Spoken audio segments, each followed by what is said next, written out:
Hello students of CBSE standard 10। बहुत दिन बाद acid bases and salt chemistry का एक बहुत ही इंटरेस्टिंग मन लगने वाला आपका जाना पहचाना हुआ चैप्टर लेकर हम आपके सामने वीडियो में आए हैं। और लेकिन मेरी तो एक बुराई है, आप लोग को पता है कि मैं 5-10 मिनट में पूरे चैप्टर को नहीं ख़त्म कर पाता हूँ। इसके लिए मेरे साथ थोड़ा बने रहें और लास्ट तक देखें, आपको ज़रूर इसका फ़ायदा होगा। तो स्टार्ट करते हैं और बिना किसी लंबे भूमिका से। लेकिन एक बात हम आपसे थोड़ा रिक्वेस्ट ज़रूर करना चाहेंगे, अगर मेरा वीडियो अच्छा लगता है तो इसे काइंडली शेयर, सब्सक्राइब और लाइक ज़रूर करेंगे, ठीक है। तो एसिड्स कहते किसको हैं? ऐसा बात थोड़ी है कि एसिड आपने पहली बार पढ़ रहा है, नहीं, एसिड तो 8 में भी पढ़े हैं, लेकिन उसका थोड़ा विस्तार रूप से अभी इस बार हम लोग पढ़ेंगे। लेकिन slow and study wins the race, यही हमारा फॉर्मूला है, यही मेरा थिंकिंग है। तो धीरे धीरे हम लोग पढ़ेंगे, आप थोड़ा पेशेंस से काम लेंगे। और ये पार्ट 1 पार्ट 2 इस तरह से ही हम वीडियो बनाते हैं। जैसा कि आपको पता है ये हमारा पार्ट 1 है आज का। शायद आपको ज़्यादा दिन नहीं, 4 या 5 पार्ट पढ़ना पड़े और 10-12 मिनट का एक वीडियो होता है। तो एक चैप्टर पर 50-60 मिनट कोई ज़्यादा नहीं है, एक बड़ा सा चैप्टर है, आपको भी पता है। तो एसिड्स कहते किसको हैं? Have a sour taste. ऐसा दुनिया का कोई भी चीज़, आप दही खाते हैं तो खट्टा लगता होगा, नींबू पानी पीते हैं तो खट्टा लगता है, कैसा है ना, टेस्ट खट्टा। इसका मतलब है कि ये सावर इन टेस्ट वाले जो भी चीज़ हैं वो एसिड है। अब देखिए H2SO4 और HCl को प्रयोग नहीं कीजिएगा, ये काफ़ी हाईली एसिडिक है। ये देख रहे हैं ना कि इनऑर्गेनिक एसिड, इनऑर्गेनिक एसिड को तो चेक कर टेस्ट नहीं कर सकते, इसका और अगला इलाज अलग है। तो एसिड्स होते उसके बाद एसिड में रिप्लेसेबल हाइड्रोजन पाए जाने चाहिए। अब देखिए कितना हाइड्रोजन है ग्लूकोज में, आपको ही पता है, C6H12O6 H12 है, लेकिन ग्लूकोज से इलेक्ट्रिसिटी तो पास नहीं करता। तो ऐसा हो कि हाइड्रोजन तो मिले उस कंपाउंड में, लेकिन ऐसा हाइड्रोजन जो कि रिप्लेसेबल बाय मेटल हो या डिसोसिएट हो जाए पानी में और H+ आयन देने लगे, तब वो उस तरह के हाइड्रोजन वाले जो कंपाउंड होंगे वो एसिड होंगे। उसके बाद turn blue litmus solution red. Acid की एक बहुत खास पहचान है कि अगर ब्लू लिटमस पेपर या ब्लू लिटमस सॉल्यूशन डाला जाए, जो कि एक्चुअली में पर्पल होता है, अपना नेचुरल कलर अगर लिटमस पेपर का देखेंगे या लिटमस सॉल्यूशन का देखेंगे, ये नेचुरल इंडिकेटर है और इसे हम लोग प्राप्त करते हैं लाइकन से, आप लोगों को ही मालूम होगा।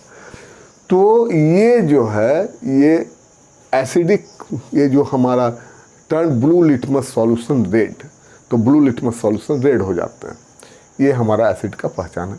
अब देखिए हमारे ज़िंदगी में रोज़मर्रे के जो चीज़ें हैं उसमें बहुत सारे एसिड मिलते हैं। जैसे acid drive from living organism, तो ये जो है हमारा ऑर्गेनिक एसिड है, लिविंग ऑर्गेनिज्म से प्राप्त हो रहा ऑर्गेनिक एसिड है। लेकिन इसमें एक बात है, ये ज़्यादा एसिडिक नहीं होते हैं, ये वीक एसिडिक होते हैं। तो इसमें क्या होता है कि इसमें हम लोग को अगर थोड़ा सा बॉडी के साथ टच कर जाए या कुछ हो जाए तो इससे ज़्यादा हानि नहीं पहुंचते हैं। जैसे दही में लैक्टिक एसिड है, दही खूब आराम से लोग खाते हैं, तो क्या हो जाता है, उससे कुछ नहीं होता है। एंड में देखिए लाल वाला चींटी कभी मिठाइयों में लग जाते हैं और गलती से हम लोग खा लेते हैं और चला जाता है हमारे मुंह में, और उसके बाद मुंह जो है वो थोड़ा सा इरिटेट होने लगता है। तो उसके पीछे कारण क्या है कि उसमें फॉर्मिक एसिड पाए जाते हैं। फिर देखिए ग्रेप्स टार्ट्रिक एसिड पाए जाते हैं, और बेकिंग पाउडर जो है हमारा उसमें भी टार्ट्रिक एसिड होता है, आपको मालूम होगा। एप्पल में मैलिक एसिड पाए जाते हैं, और टोमेटो एंड गुआवा, टोमेटो में पाया जाता है ऑक्जेलिक एसिड और गुआवा में पाया जाता है एस्कॉर्बिक एसिड। तो ये सारे एसिड्स पाए जाते हैं। कहाँ पाए जाते हैं ये हम आपको बताएं, कभी कभी ये पूछ देता है। अब H2SO4 सल्फ्यूरिक एसिड, इसको किंग ऑफ द केमिकल कहा जाता है। क्यों कहा जाता है? देखिए आप जो कार वाला बैटरी देखते हैं, इन्वर्टर वाला बैटरी देखते हैं, इसमें H2SO4 है। बहुत सारे एसिड्स को बनाने में भी ये काम आता है H2SO4, सल्फ्यूरिक एसिड इसका नाम है, और बहुत तरह का चीज़ों में काम आता है। HCl ये हाइड्रोक्लोरिक एसिड है, जैसे घर में आप लोग देखे होंगे बाथरूम टॉयलेट वगैरह साफ़ करने के लिए या बेसिन वगैरह साफ़ करने के लिए HCl का काम आता है, और उसको बाज़ार में नमक का तेजाब के ब्रांड नेम से बेचा जाता है, आप लोग जानते हैं। नाइट्रिक एसिड ये सोनार के दुकान में मिलता है, ये आपका देखे होंगे कि सोना वगैरह के दुकान में ये साफ़ करने के लिए, ये ज्वेलरी को साफ़ करने के लिए काम में आता है, सोने चांदी का ऑर्नामेंट्स को। H3 और ये जो है ये हमारा जो एसिड है, ये भी एसिड है, ये सब हमारा एज ए फर्टिलाइज़र भी काम आता है, फर्टिलाइज़र बनाने में भी। H3PO4 फॉस्फोरिक एसिड, ये कहीं भी जंग को हटाने में काम आता है, ये phosphoric acid. H2CO3 carbonic acid, बड़ा प्यारा एसिड है, आपको भी पता होगा, आप और हम इसको बहुत बहुत लाइक करते हैं। जितने भी फिजी ड्रिंक जिसको कहा जाता है कोल्ड ड्रिंक, सब में जो खट्टाई लाने के लिए H2CO3 ही मिला रहता है, आपको जानते हैं कार्बोनिक एसिड है, और ये बिल्कुल ही खाने से आदमी मरता नहीं है, जी जाता है गर्मी के दिनों में, और अच्छा है। तो ये H2CO3 कार्बोनिक एसिड। अभी तक हम लोगों ने आपको इंट्रोडक्शन पर ही चल रहे हैं, ये जो चैप्टर हमारा होगा इंट्रोडक्शन में ही ख़त्म हो जाएगा। अब देखिए आर्हेनियस थ्योरी, आर्हेनियस के अनुसार एसिड किस तरह के चीज़ों को कहते हैं। बचपन में हम लोगों ने पढ़ा था sour test, replaceable hydrogen, turn blue litmus paper, और अब जो आर्हेनियस का थ्योरी ये एक मतलब स्टैंडर्ड थ्योरी है एसिड के लिए। तो according to this theory acids are substances that dissociate और ionise to give H+ ion when dissolved in water. ऐसा कोई भी चीज़ अगर जब पानी में उसको घोला जाएगा तो वो डिसोसिएट हो जाएगा, ब्रेक हो जाएगा, टूट जाएगा, और वो H+ आयन देगा। तो ऐसे चीज़ को हम लोग क्या कहते हैं, एसिड कहते हैं। अब देखिए कैसे एग्जाम्पल से समझिए। जब HCl को हम वाटर में डिजॉल्व करते हैं तो H+ आयन एक्वा और Cl- आयन एक्वा में टूट जाता है।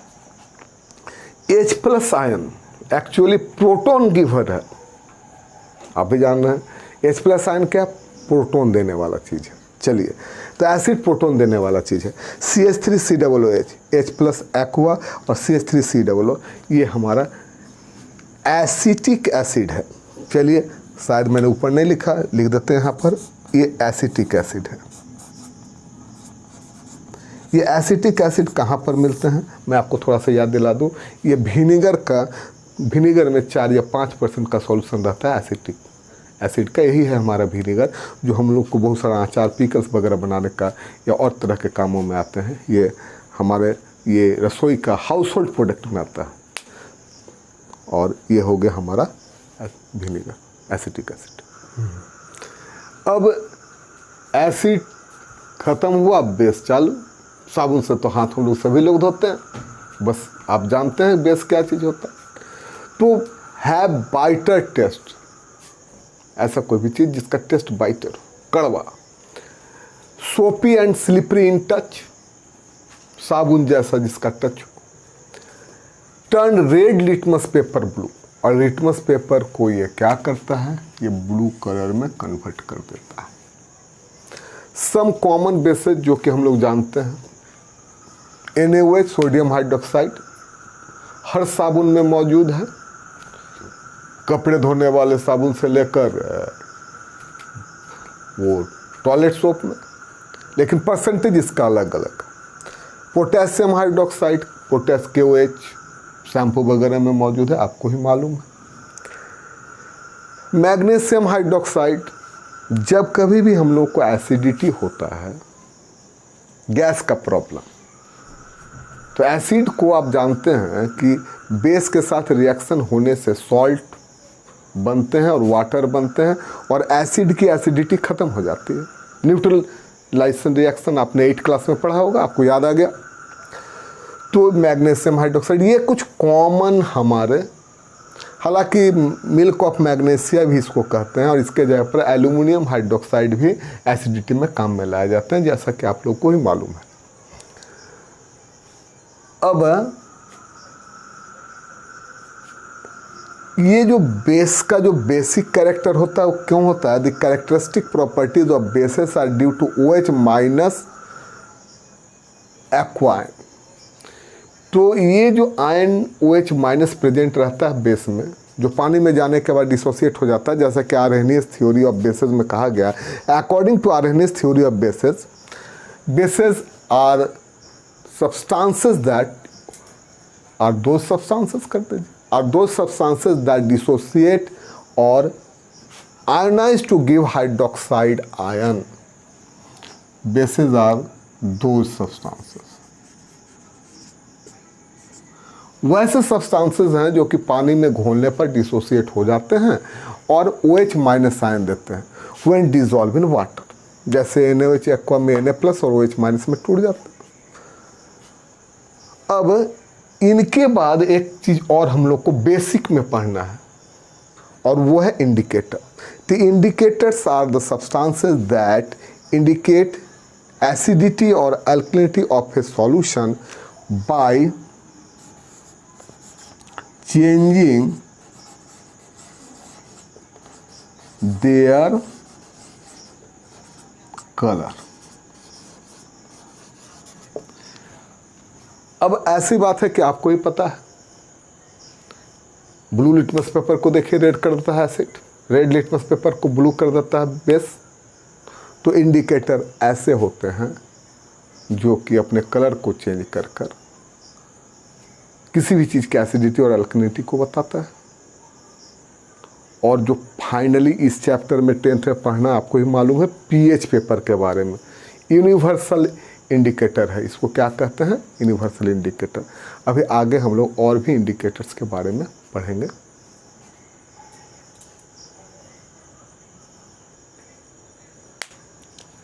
Natural indicator and synthetic indicator. Indicators are 2 type, जैसा कि आप भी जानते हैं। लाइकेन से प्राप्त करते हैं लिटमस सॉल्यूशन को, उससे लिटमस पेपर भी बनाते हैं। हमारा जो हल्दी है टर्मरिक, वो भी नेचुरल इंडिकेटर है। एसिड में येलो ही रहता है और बेस में रेड हो जाता है। उसी तरह रेड कैबेज जूस है, उसका अपना जो कलर है वो रेड है, एसिड में रेड ही रहता है और लेकिन बेस में ग्रीन हो जाता है। फिर उसी प्रकार इधर आ गए हम लोग सिंथेटिक इंडिकेटर पर। मिथाइल ऑरेंज एक सिंथेटिक इंडिकेटर है, उसका अपना कलर ऑरेंज है और एसिड में रेड हो जाता है और येलो बेसिक सॉल्यूशन में हो जाता है। उसी प्रकार फिनोप्थेलिन भी एक हमारा सिंथेटिक इंडिकेटर है जो कि कलरलेस होता है। वो कलरलेस ही रहता है एसिड में, लेकिन वो रेड कलर हो जाता है बेसिक मीडियम में। कुछ जो ऐसे भी इंडिकेटर हैं जो कि एसिड और बेस में अपना ओडर, महक को चेंज कर देते हैं। जैसे प्याज खा करके अगर आप थोड़ा सा खाने वाला सोडा, बेकिंग सोडा जो अल्कली है, उससे कुला कर लेंगे तो प्याज का जो महक है वो ख़त्म हो जाएगा।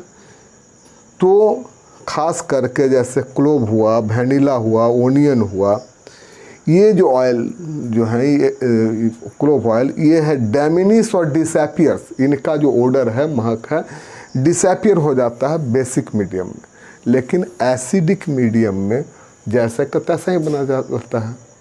तो हम यहाँ तक इंडिकेटर तक हम लोगों ने डिस्कस कर लिए और आज यहीं तक रखते हैं।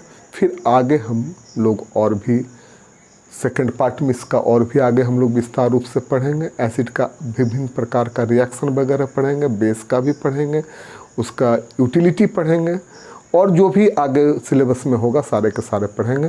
लेकिन आज यहीं पर इस वीडियो को विराम देते हैं। तो एक रिक्वेस्ट तो हम पहले भी आपसे कर चुके हैं और ये करना मेरा फ़र्ज़ बनता है। अगर आपको ये वीडियो अच्छा लगा तो एक लाइक तो बनता है, मेरे मेहनत का जो मेहनत आना है, ऐसा है ना। और देखिए ज़्यादा से ज़्यादा बच्चों को शेयर करें ताकि ये जो हमारे मेहनत का जो फल है, कम से कम इतना तो उम्मीद कर सकते हैं ज़्यादा से ज़्यादा लोगों को इसका फल प्राप्त हो, उनको भी कुछ फ़ायदा हो जाए, पूरा नहीं तो थोड़ा ही सही। और इसको काइंडली अपने दोस्तों में शेयर कर दें। एक बेल आइकन को दबा दें। अगर उससे क्या होगा, बेल आइकन को दबाने से हमारा जो भी वीडियो बनेगा आपके पास सबसे पहले पहुंचेगा। और एक बात जान लीजिए, अगर आप स्टूडेंट हैं तो आज ही नहीं, आगे भी acid base and salt inter में भी आपका पीछा नहीं छोड़ेगा, ये आपको भी पता है। तो अगर बेस में थोड़ा बहुत भी कहीं से मदद मिलता है, अगर बूंद बूंद से तालाब भर सकता है, तो छोटे छोटे नॉलेज लेने के बाद स्टूडेंट का दिमाग एनलाइटेड क्यों नहीं हो सकता। मैं ऐसा नहीं करता हूँ कि मैं एकदम परफेक्टली हमसे पढ़ने के बाद फिर दोबारा आपको अपने मेहनत नहीं करना पड़ेगा, कहीं दूसरे से नहीं नॉलेज लेना पड़ेगा। लेकिन अगर थोड़ा भी मेरा योगदान रहता है तो उससे मुझे खुशी होगी। शेयर करें, सब्सक्राइब करें, लाइक करें, और अगर कहीं दिक्कत है तो कमेंट में लिखें, मैं इसको और सुधार भी करूँगा। धन्यवाद। और हमारा व्हाट्सएप नंबर भी दिया गया है, उसमें भी आप हमको कुछ चाहे तो लिख सकते हैं, जो कि नीचे है। धन्यवाद।